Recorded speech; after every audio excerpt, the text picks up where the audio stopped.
Okay, so now in the course, we're talking about digital electronics, and that's really computation.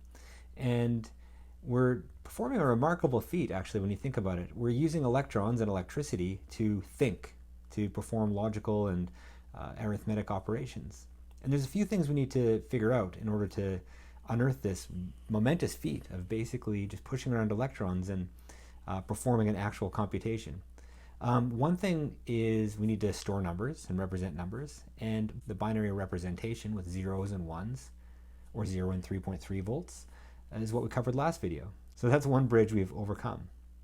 So again, we're going to be working with digital logic and two-state systems, 0 and 1, 0 volts and 5 volts, etc.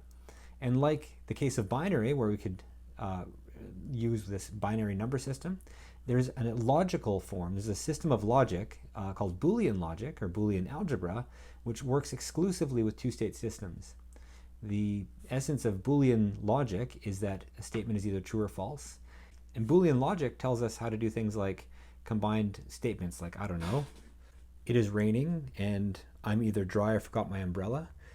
To crank through that and write these things as symbols and perform equivalent operations on these, like we would expanding pluses and minuses in math, such as it's raining and I'm either dry or forgot my umbrella, and proving that that's equivalent to it's raining and I'm dry, or it's raining and I forgot my umbrella.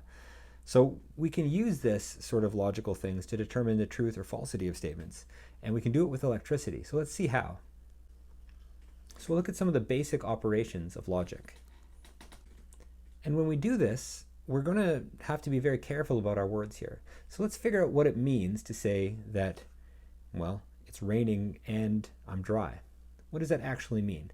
Let's look at the operation of and. So raining and dry, let's just look at A and B. Let's call it A and B here. And under what conditions is this true, that A and B is true? Well, if A is false and B is false, then I think we all agree that it's not true that A and B is true. So A and B is false. If A is false but B is true, well then it's still not technically true that A and B is true. That kind of implies that they're both true. Similarly, if A is true and B is false, same argument. However, finally, if A is true and B is true, then we say A and B is true. And man, that's a lot of writing. We need a quicker, shorter form way of doing this. And there is such a way of doing it, what's called a truth table. And what we do is we let 0 be represented as false. And 1 will represent true. Okay, so we can then enumerate these things much more succinctly in what's called a truth table. And we just enumerate all the possible inputs and write down the possible outputs. There's 2 to the 2 of them in this case. So let's write down. Notice that we're just counting up in binary, and that exhausts all the possibilities. And we write the AND gate as follows. And that is the operation of AND. My tongue slipped and I said AND gate, because that's exactly what we're going to be building. We're going to build these things from electronics. And the symbol, the circuit symbol for an AND gate, is that. Now at the very end, I'll sketch how to actually wire these circuits up. We'll take a look inside an AND gate and see how it operates based on things we already understand. But this is the AND operation. There's a few more fundamental operations that we need to cover. Let's look at the next one. The next one is OR. So what does OR look like? We start by enumerating the possible inputs. And we just ask ourselves, if A is false and B is false, then it's not true that A or B is true. But if A is true, if A is false and B is true, then A or B is true. If A is true and B is false, A or B is also true. How about if A and B are true? Well, logically, it's still true that A or B is true. So we call that a 1. This is where OR might deviate from common language. If my kid comes to me and says, "Can I have a treat?" and I say, "Yeah, okay, you can have crackers or a cookie." And he can, with a smirk on his face, just grab both. And he said, "Or, it's still true. I had both of them. That's still true." So the the use of OR in logic includes A and B. There is one that corresponds more closely to what we call OR in language, and that's called exclusive OR, or XOR. And that means one or the other, but not both. That's what the symbol for XOR looks like. And let's enumerate it again. 0 goes to 0. The OR case, the exclusively one or the other is both true. But in this case, if A and B are both true, then exclusive OR is false. So next time I offer my kid a treat, I will say, you can have crackers exclusive OR a cookie. That's not winning me any cool dad points, but what can you do? So there's one more that we're going to talk about, and then we're going to talk about the operation involved with it, and that's the simplest one, the NOT gate. We can say whether or not something is not true.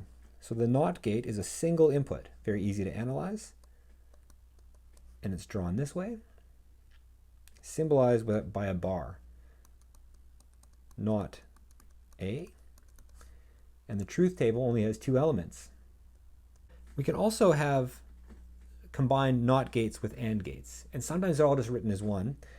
We can make from this NOT AND gates, which is just the opposite. And we write this, really what we mean is this, and with a NOT at the end, but we just write it as this. And the truth table is just the opposite of an AND gate. So it's true unless A and B would be true, just like that. Similarly, we can have NOR gates. You just flip the output of the truth table, or not exclusive OR, I don't know how to pronounce that. Oops, I forgot to draw the little circle there. It would go like this, etc. So that's how we can make these gates. It turns out you don't need all these different gates. You can build any of these, it turns out, from simple NAND gates. So the NAND is one of the universal gates. Universal gates. So we can make anything. For example, a NOT. Well, I just can put my input into a NAND gate. And the output, if they're both true, then this will output a 0 based on the NAND. And if they're both false, if the input is false, they'll both be false, and that'll be a true. So it's just going to invert it. So this is equal to a NOR. I can make a AND from an AND just by directly inverting my NAND gate like this. So that would be an AND gate. And you can do this for any of the other ones. In the lab, in fact, you're going to build, what are you going to build? Exclusive OR, and at the very end, an OR gate. So lastly, for the main part of this, you can analyze more complicated circuits this way. So let's do that. Let's pick a circuit and see how we can apply this Boolean logic to designing these circuits. So let's figure out how to analyze this kind of circuit. So we'll do the same sort of thing, A, B, C. We'll enumerate our possible inputs, and well, we just have to count in binary up to 8 now. Okay, that's a lot of possibilities. Note to self, use the grid template next time. So the way to do this is you break down the gates individually. So let's look here. We actually have an AND gate here. So let's just analyze that AND gate first. So it's only going to be true if A and B are both true. So I'll go A and B. That's going to be this part here. Let's call that so that's going to be this green dot here. That's A and B. So anytime I see a 0, I can put a 0 here. And it's only those last 2 entries that will be true. Okay. And then finally my output, we'll call this X, why not? That is the green dot exclusive OR the C input. So it's going to be false if C is 0 and the green dot is 0, or true or 1 and 1 and true otherwise. So let's just write that in. I missed a 0 at one point. So I can identify 4 places, it looks like, where the values of C and the green dot are the same, and the rest are going to be 1. And that is the output of this circuit for any of the 8 possible combinations of its inputs. Okay, lastly, I just want to say how you might build these things. And it has to do with the transistors that we're alluding to a few times. So a transistor, which is covered in a different lecture, basically can be used as a switch. So how it actually works is that if I have a small base current, small current into the base of this thing, that current is greatly amplified. The current from C to E is greatly amplified. And if I only give it a finite voltage, 5 volts, we can see this as this thing being an open switch. If we put some voltage here at the base, we've opened up this transistor to pass current. So what we can do is we can put a resistor here to ground and look at the output here. So if the base is equal to 0, there's no 0 volts, we'll say, there's no current. Really what it is the current into the base is 0, but this helps us understand it in this way. The current is equal to 0, so V here is equal to I times the resistor is equal to 0, no current.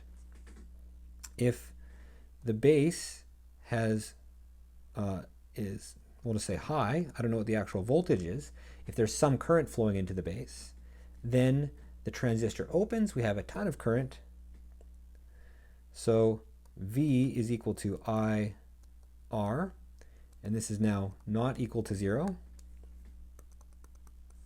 so this goes high. So a transistor in this way, when we wire it up this way, acts as a switch. And we can make an electronic switch this way, that if we draw current into the base by raising the potential, we'd have some resistors here. The thing opens, and that allows us to have a non-zero voltage here, because current is flowing, and therefore there's a voltage difference between ground and the resistor. If there's no current flows through this resistor either, and the whole thing's at 0. Okay, so that's a transistor in a nutshell under these circumstances. Now let's put a couple of these things together and make an AND gate.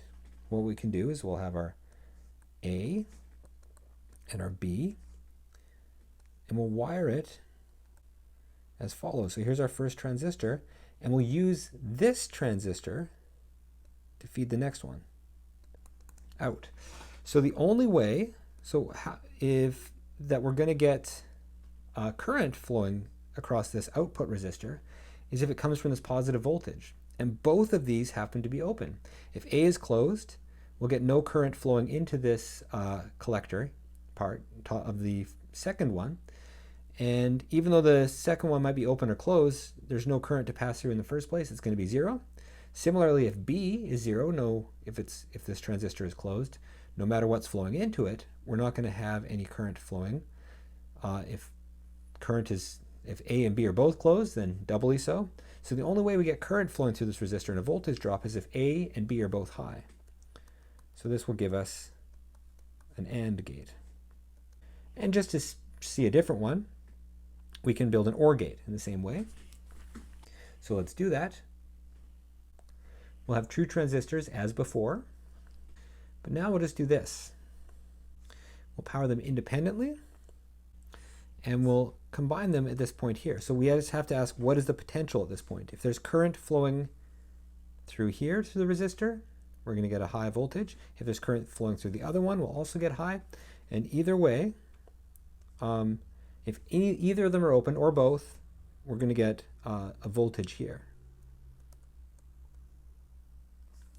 So this is equal to an OR gate. And there's different implementations of the different gates, but that's actually a different course altogether. So this is the quick speed run through logic gates.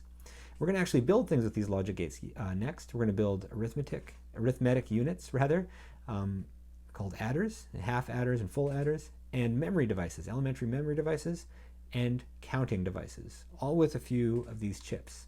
But that will be next time.